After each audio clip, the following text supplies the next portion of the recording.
அடி மங்கம்மா சாலையில மலைக்கறிஞ்சி நிக்கையில செங்குர தீர்த்தம் செதறிச்சே.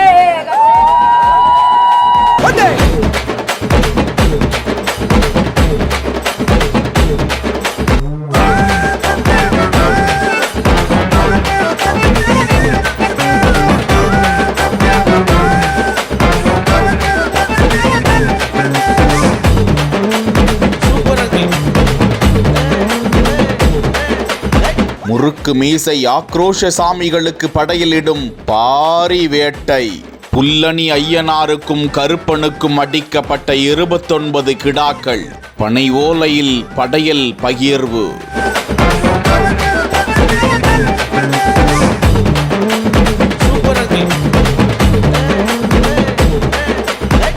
சிவகங்கை மாவட்டம் திருப்பத்தூர் அருகே உள்ள காட்டாம்பூர் கிராமத்தில் சுமார் 355 குடும்பத்தினர் வசித்து வருகின்றனர். அங்கு புல்லணி ஐயனார் கருப்பன் சாமிகள்தான் அனைவருக்கும் குலதெய்வம். தொன்று தொட்டு சிவராத்திரியின் 3ஆம் நாள் வேட்டைக்கு செல்வார்களாம். 4ஆம் நாளில் விலங்குகள் பறவைகளை வேட்டையாடி வந்து கருப்பனுக்கும் புல்லணி ஐயனாருக்கும் பாரி வேட்டை நிகழ்ச்சி நடத்தி விருந்து படைப்பது வழக்கமா. தற்போது வன உயிரினங்கள் அரிதாகிவிட்ட நிலையில் அரசால் பாரி வேட்டை நிகழ்வுக்கு தடை விதிக்கப்பட்டது. ஆனாலும் அரசின் உத்தரவுப்படி பறவைகளையோ காட்டு விலங்குகளையோ வேட்டையாடாமல் இன்றளவும் பாரி வேட்டை நிகழ்வை அப்பகுதியினர் நடத்தி வருகிறார்கள்.